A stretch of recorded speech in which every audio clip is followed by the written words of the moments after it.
The 10th Mountain Division, forged in the rugged wilderness of the Rockies, faced its ultimate test, but not in the snowy peaks of the American West, but on the blood-soaked hills of Italy during World War II. As the Allies pushed northward in a grueling campaign against the entrenched German forces, the division's elite climbers and skiers were thrust into the heart of some of the war's most unforgiving terrain. In January 1945, under the shadow of the Apennine Mountains, these soldiers embarked on a mission to breach the Gothic Line, a seemingly impregnable network of fortifications designed to halt the Allied advance. Battling icy winds, sheer cliffs and a relentless enemy, the 10th Mountain Division achieved what many deemed impossible, scaling heights under the cover of darkness to strike where the Germans least expected. Their heroics in battles such as Riva Ridge and Mount Belvedere not only broke the stalemate in Italy, but also cemented their legacy as one of the most fearless and innovative fighting forces of the war. This is the story of the 10th Mountain Division and their war in the mountains and lakes of Italy.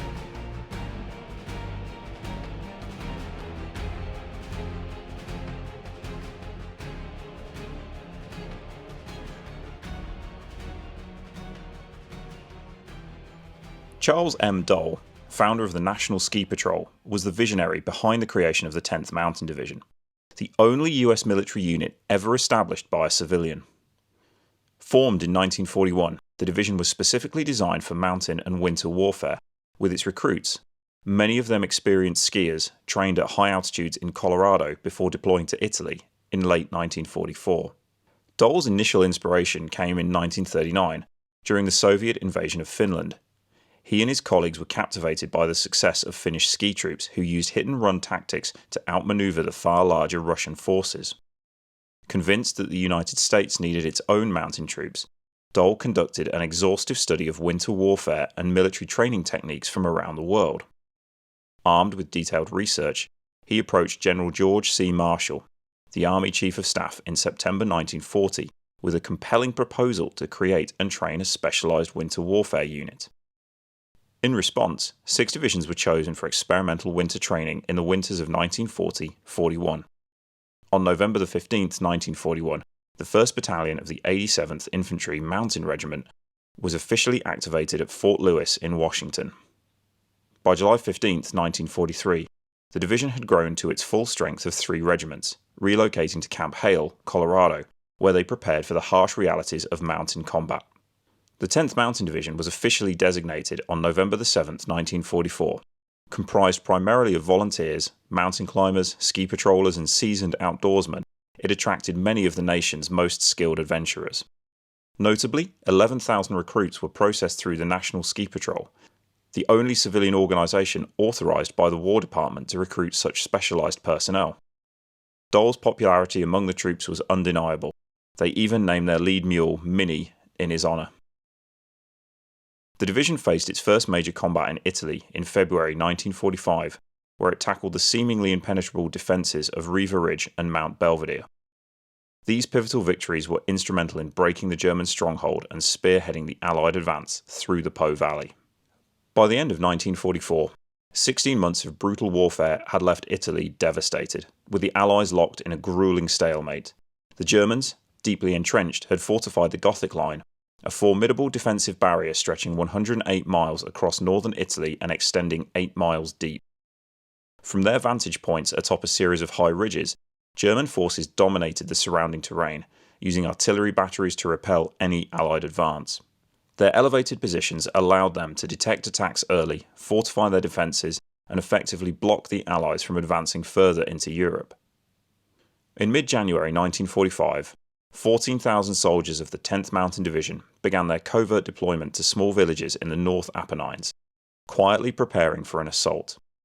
The division's attention focused on Riva Ridge, a critical component of the German defences and home to a key observation post. Securing Riva Ridge was vital to dismantling the Gothic Line and opening the path for a broader Allied offensive. With meticulous planning, the soldiers began charting potential routes up the ridge, setting the stage for one of the most daring operations of the Italian campaign. The soldiers tasked with the daring assault on Riva Ridge identified 5 potential routes up the formidable 2,000-foot vertical cliff. Some paths were so treacherous they required ropes and pitons to scale. The Germans, confident the ridge was unassailable, never considered it a vulnerability, but the men of the 10th Mountain Division were determined to prove them wrong. Key to the operation was the element of surprise. It had to be executed under the cover of darkness, without artillery fire, and with speed and precision. On the evening of February the 18th, 1945, 700 soldiers of the 10th quietly gathered at the base of Riva Ridge. Armed with weapons, ammunition, climbing gear and supplies, they began their ascent of the snow and ice-covered cliffs. A dense fog rolled in, concealing their movements as they climbed, single file, vulnerable to discovery. David Rankin, a veteran of the operation, later reflected on his apprehension. What worried me was that normally we have just one medic with us. This time, we had 5 or 6 medics. I thought, they're expecting a lot of us to get wounded and killed. Fellow soldier Howard Koch recalled the peril of climbing in single file. If we were discovered before we got up there, it could have been a very disastrous situation because we didn't have room to deploy. When the soldiers reached the top, they launched a surprise attack on the German forces. Lieutenant General John Hay described the scene. The Germans were back in dugouts sleeping, and our troops took the guns over, turned them around, and went down throwing hand grenades into their sleeping quarters. That's how they woke up. The assault was so unexpected that the Germans, stunned and disoriented, offered little initial resistance. Anticipating counterattacks, Allied engineers had prepared a tramway system to evacuate the wounded and resupply the troops.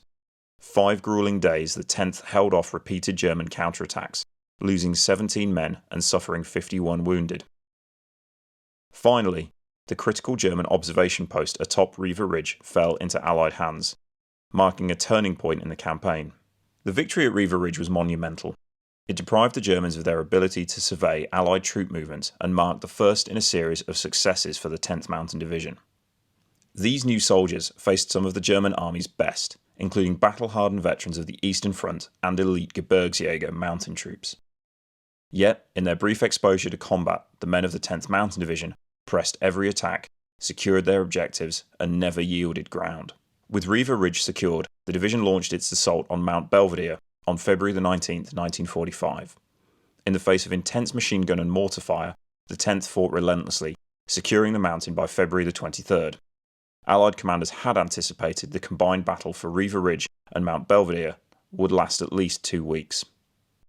For the next 2.5 months, the 10th Mountain Division relentlessly advanced northward through the rugged Apennine Mountains. Following 5 days of intense combat, they achieved a critical milestone, becoming the first Allied unit to reach and cross the strategically vital Po River. This decisive action forced the German army into a full retreat. As the division pressed forward, it engaged in fierce battles, liberating several towns from German occupation along the way. Their next mission was of both strategic and symbolic importance: the capture of Italian dictator Benito Mussolini's villa on Lake Garda, as well as the headquarters of his Italian Social Republic government in Salo. The 10th's rapid and relentless advance marked the beginning of the end for Axis forces in Italy. Welcome to Lake Garda here in northern Italy. It was here in late April 1945 that the men of the US 10th Mountain Division would be given a special mission. That was to capture the residence of former dictator Benito Mussolini. The 10th had just reached the small Italian village of Novene, situated on the eastern shore of Lake Garda, only a few miles south of the German-controlled towns of Torbole and Riva del Garda. Between them and the Germans' last stronghold lay daunting natural barriers, a series of tunnels, towering mountains, and the vast waters of Lake Garda. Under normal circumstances, such geographical advantages would enable an occupying force to hold their positions indefinitely. But the men of the 10th Mountain Division were anything but ordinary, and their resolve to overcome these obstacles would soon turn the tide of the campaign. Rumours swirled that in the town of Riva del Garda, German forces, guided by some of the world's top scientists, had been developing advanced weaponry in the region's many tunnels. These projects reportedly included long-range missiles, cutting-edge submarine engines, and new aircraft propulsion systems, technologies far ahead of their time. For the Allied High Command, one thing was clear: Riva del Garda had to be taken at all costs. Despite the crumbling state of Germany's empire, the potential for the Germans to unleash these advanced weapons demanded swift action, and the 10th Mountain Division, a formidable fighting force, was perfectly positioned to strike. Meanwhile, across the lake from Nevene, on the western shore of Lake Garda, stood Benito Mussolini's compound. Heavily guarded by German soldiers, the fallen Italian dictator had been reduced to little more than a puppet, kept in what was effectively a glorified prison under Hitler's watchful eye. The Lake Garda region, with its strategic and symbolic significance, had become a top priority for the Allies. Securing it swiftly was an imperative to prevent any last-ditch German efforts to regain their footing. The 10th Mountain Division stood ready, poised to deliver a decisive blow. Before they could rest, the men of the 10th Mountain Division were given new orders.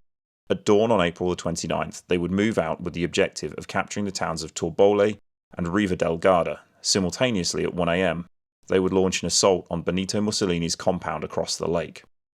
The town of Torbole and Riva del Garda were separated by Monte Brioni, a 1,000-foot razorback mountain bristling with German lookouts and gun nests.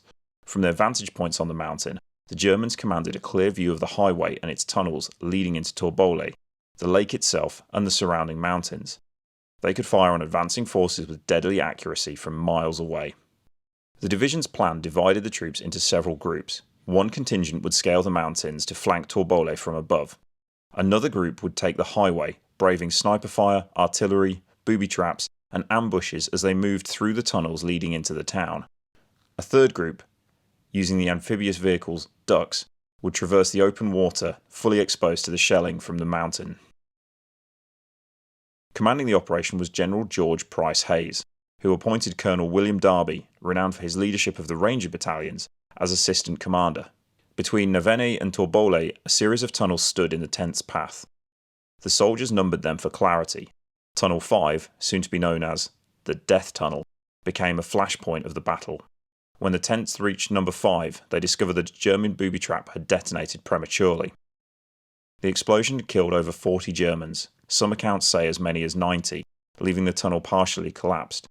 Amid the rubble were scattered bodies and several limbs, a grim testament to the failed German trap.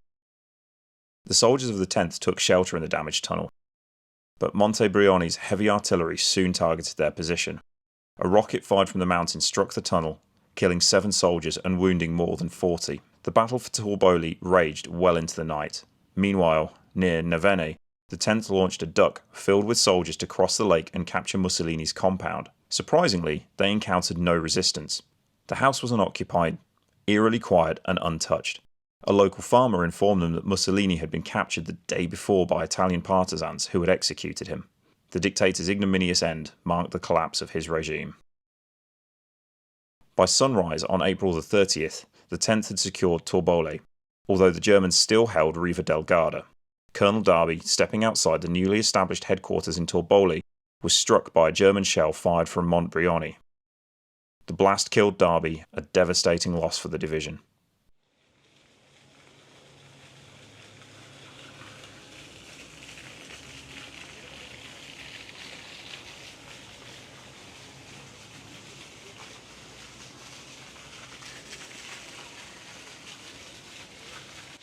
Now, as an aside to this episode, whilst I'm here in the small Italian town of Torbole, it was here that William O. Darby, a name that should be familiar to you if you know anything about the US Rangers, was sadly killed in this square where I'm stood on the 30th of April 1945.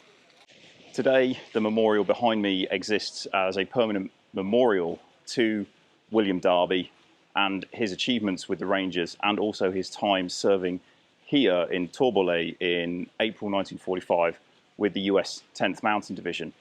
And there's also a smaller memorial to Sergeant Major John Evans of the 86th Infantry Regiment of the 10th Mountain, who was also killed in this square when the German shell burst above them.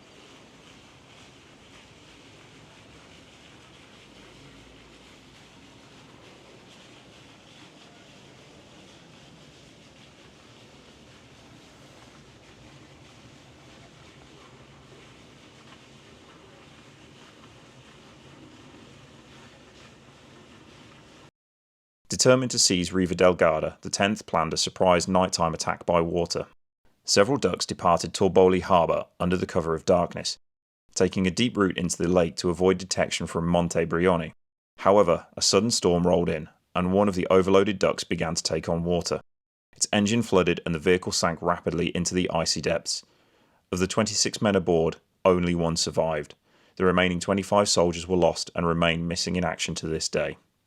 The battles of Torbole and Riva del Garda mark the final chapters of the 10th Mountain Division's remarkable campaign in Italy.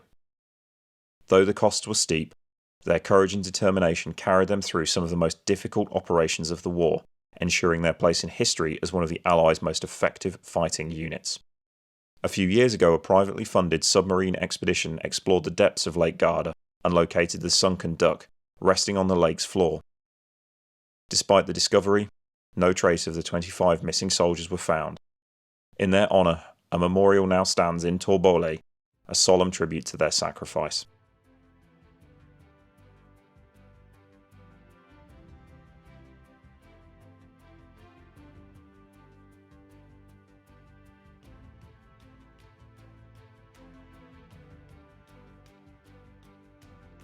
Just days after the capture of Torbole, Germany, its forces in Italy severely weakened, formally surrendered the Italian campaign on May 2nd, 1945. This marked a pivotal moment in the final collapse of the Axis resistance in Europe. Though decades have passed since World War II, the enduring legacy of the 10th Mountain Division remains vividly alive in the strong traditions upheld by its veterans and supporters. Each year, large numbers gather with a steadfast dedication to honour their shared history and experiences.